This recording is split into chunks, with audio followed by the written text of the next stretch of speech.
Sobat IMC yang peduli atau aware sama kesehatan pasti kangen deh sama IMC Podcast Corner, ya kan? Karena di sini kita selalu punya tema-tema menarik ya yang akan kita bahas dengan dokter-dokter ahli atau spesialis dari Rumah Sakit IMC. Nah, hari ini saya lagi ada di IMC Alam Sutra nih Sobat IMC, di IMC Podcast Corner, dan kita akan membahas sesuatu yang apa ya? Sesuatu yang seru pokoknya ya. Alami keringat berlebihan di tangan dan ketiak, waspada hiperhidrosis. Nah, penasaran kan?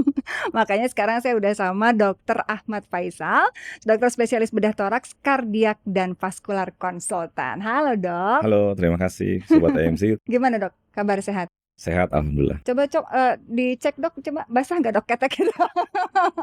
Sampai sekarang kering ya. Sampai sekarang kering ya, oke. Nah ini dok, tema kita nih alami keringat berlebihan di tangan dan kaki, waspada hiperhidrosis. Oke, sebelumnya berarti saya pengen tahu dulu juga ya, yang namanya berkeringat ya itu kan sesuatu yang normal ya dok ya dalam hidup Betul. ya. Batas normalnya itu emang yang seperti apa dok? Jadi batas normal keringat itu ya yang seperti kita lihat sehari-hari pada orang-orang normal, yang artinya kalau batasan mililiternya tidak ada, tapi batasannya tanpa keluhan. Tanpa keluhan? Betul. Biasanya keluhannya dalam bentuk apa? Keluhannya dalam bentuk ya keringat berlebih, basah tangannya atau ketiaknya, bahkan menimbulkan bau. Oh gitu, sampai bau ya dok Betul. ya? Iya betul. Jadi kalau misalnya Sobat IMC nanya berapa mililiter dok berlebihan, ya kali kita mau menampung keringat kan nggak mungkin gitu ya dok ya. Jadi kalau dirasa sudah terlalu berlebihan, bahkan sampai berbau, itu berarti sudah harus diwaspadai ya dok ya. Betul sekali. Oke, nah kalau kita menyinggung yang namanya hiperhidrosis, hiper itu kita pasti tahu sesuatu yang berlebihan. Hidrosis itu, hidro itu kan cairan gitu ya dok ya. Berarti nyambung banget nih ya. Kalau berkeringat berlebihan atau di tangan dan ketiak berlebihan, itu berarti apakah selalu bisa dipastikan itu adalah hiperhidrosis? Betul. Yang namanya hiperhidrosis adalah per definisinya adalah kondisi di mana produksi keringat itu sangat berlebihan. Bisa terjadi di mana saja, kulit kepala, wajah, leher, badan, telapak tangan, ketiak, sampai telapak kaki. Jadi kondisi di mana keringat sangat berlebihan itu yang menimbulkan keluhan. Keluhannya macam-macam. Ya, yang pertama psikologis, yaitu tidak nyaman. Kemudian yang kedua bisa terjadi dehidrasi. Tidak nyamannya itu tidak nyaman pada posisi tidur atau tidak nyaman apa dok? Tidak nyamannya karena produksi keringat berlebihan itu basah terus ya. Iya. Dan bahkan menimbulkan bau, tentunya tidak nyaman dengan si pasiennya tersebut ya. Oke, ini terjadi pada satu waktu tertentu nggak, misalnya dok pada saat tidur aja misalnya gitu, atau pada saat berolahraga saja misalnya, atau memang nggak ada waktu-waktu tertentu tiba-tiba basah aja? Kalau yang namanya hiperhidrosis ini memang produksi keringat berlebihan yang sifatnya abnormal. Jadi di saat tidak ada kegiatan ataupun udara dingin di bawah AC tetap dia berkeringat. Terutama tuh yang kita lihat tuh nanti di telapak tangan atau di ketiak. Jadi tanpa disadarin kok saya keringetan gitu. Padahal suhu ruangan normal atau bahkan dingin ya. Kemudian orang-orang sekitar juga tidak berasa kalau itu panas gitu ya. Nah itu kondisi yang dinamakan hiperhidrosis gitu. Kalau yang misalnya dalam suatu aktivitas setelah olahraga atau selama olahraga berkeringatan ya normal, walaupun keringatnya banyak. Tapi itu tidak kita sebut dengan hiperhidrosis. Itu penyebabnya apa sih dok? Jadi kalau penyebabnya kita lihat dari klasifikasinya dulu. Ada klasifikasi yang namanya hiperhidrosis primer yang memang tidak diketahui penyebabnya. Tapi berdasarkan teori medis itu mengatakan bahwa adanya overstimulasi pada saraf simpatis untuk menstimulasi kelenjar keringat sehingga dia produksi kelenjar keringatnya berlebihan dan tidak kenal dengan waktu atau tidak kenal dengan situasi emosional di mana metabolisme itu normal. Metabolisme naik contohnya pada olahraga, stres juga bisa keringetan. Seperti itu ya. Itu penyebabnya ya dok ya? Itu penyebabnya, betul. Tadi kan ada penyebab primer, kemudian ada apa lagi dok? Ada penyebab sekunder. Nah sekunder ini berdasarkan adanya penyakit yang mendasari atau ada faktor yang mendasari, bukan hanya penyakit. Contohnya pada ibu hamil itu keringetan itu normal, keringatnya berlebih pasti gitu ya. Karena metabolismenya naik bisa 2-3 kali lipat. Kemudian pada orang-orang berolahraga tadi, kemudian pada orang yang obesitas Itu karena metabolisme juga tinggi, jadi keringetan itu mudah sekali terjadi. Kemudian pada orang-orang yang stres tadi yang saya bilang, itu adrenalin meningkat, itu produksi kelenjar keringat pasti meningkat. Gitu. Itu kondisinya disebut sekunder. Ada juga penyakit-penyakit yang dapat menyebabkan produksi keringatnya berlebihan. Contohnya penyakit jantung kongenital atau penyakit jantung bawaan dari lahir. Kemudian penyakit kelenjar gondok atau gangguan pada fungsi tiroid. Nah, itu juga menyebabkan produksi keringatnya meningkat. Contoh lain diabetes mellitus atau kencing manis. Sama. Tapi bisa diobati, Dok? Kalau yang sekunder itu bisa diobatin semua. Oke. Ya. Kalau yang primer kenapa nggak bisa diobati? Yang primer karena kita nggak tahu penyebabnya. Overstimulasi penyebab ini. pastinya Betul, itu. ya. Jadi asumsi dari medis itu mengatakan kalau overstimulasi kelenjar keringat, overstimulasi dari saraf simpatis yang mempersarafin kelenjar keringat itu berlebihan, kemungkinan dikarenakan karena proses melinisasi sarafnya kurang. Jadi istilahnya kalau kawat listrik itu kan ada karetnya, isolator. Nah, dia tuh nggak ada. Jadi ketika suasana tubuh berubah langsung dia stimulasinya berlebihan, seperti itu. Jadi kalau yang primer ini kita agak-agak susah juga ya menentukan kapan pergi ke dokternya gitu loh, Dok ya. Karena kan berpikir bahwa keringat normal lah gitu ya, Dok ya. Jadi kapan kita harus maksudnya untuk aware gitu loh, Dok. Wah, kayaknya saya sudah harus diperiksakan nih gitu loh. Betul. Jadi kita memilih seleksi dari pasien-pasien yang hiperhidrosis ini memang sangat ketat sekali. Kalau anak-anak semacam pemilihan putri Indonesia. Kurang lebih sama. Seleksinya ya, Dok ya. Jadi kalau anak-anak kita masih kategorisasikan normal. Jadi sampai usia 16 itu saya biasanya nunggu sampai usia 16. Ketika 16 ke atas itu kita bisa periksakan kira-kira ini masuk yang sekunder atau primer.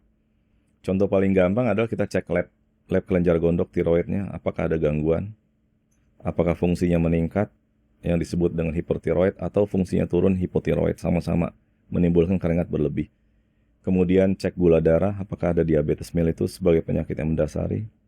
Kemudian kita tanya riwayat penyakit jantung bawaan. Biasanya penyakit jantung bawaan itu disertai dengan kebiruan pada waktu kecil, pada waktu anaknya nangis gitu. Kalau tidak ada ya kita cek konsul ke dokter jantung untuk memastikan kalau pasien ini tidak menderita penyakit jantung. Nah, kemudian kalau setelah semuanya normal ya bisa kita pastikan ini masuk di kategori primer. Betul. Tapi kalau misalnya sudah bisa dipastikan ini kategori primer, lalu tindakan apa yang dilakukan? Nah, kategori primer ini macam-macam tindakan dilakukan. Dari dulu itu orang udah coba dengan contohnya dengan deodoran, itu diolesin deodoran di tangannya. Oh ya? Iya, ada seperti itu. Kering tapi sementara, betul. Oh gitu. Di tangan atau di ketiak sih wajar gitu. Kadang-kadang di tangan juga. Kemudian ada lagi yang namanya iontofaresis, ada alatnya tuh, banyak dijual di online. Jadi ada bak kecil diisi air dengan dikasih strum sedikit. Jadi dia menstimulasi supaya menghentikan produksi kelenjar keringat gitu ya. Oke. Nah, cuman hanya saja itu kan sifatnya temporer semua. Sementara. Betul. Ya, Dok ya. Ada juga yang lebih rada invasif ya kita bilang, itu di klinik-klinik kecantikan atau dokter kulit atau bedah plastik, mereka melakukan injeksi botox. Oh, bisa juga botox ternyata untuk keringat berlebih ya, Dok ya? Betul ya, botox. Tapi sifatnya temporer. Setelah 3 bulan efeknya habis ya harus diinjeksi lagi. Harus injeksi lagi. Dan injeksinya di banyak tempat ya, nggak di satu tempat aja biasanya. Jadi kalau tangan itu ada beberapa tempat yang diinjeksi ya lumayan sakit ya. Iya.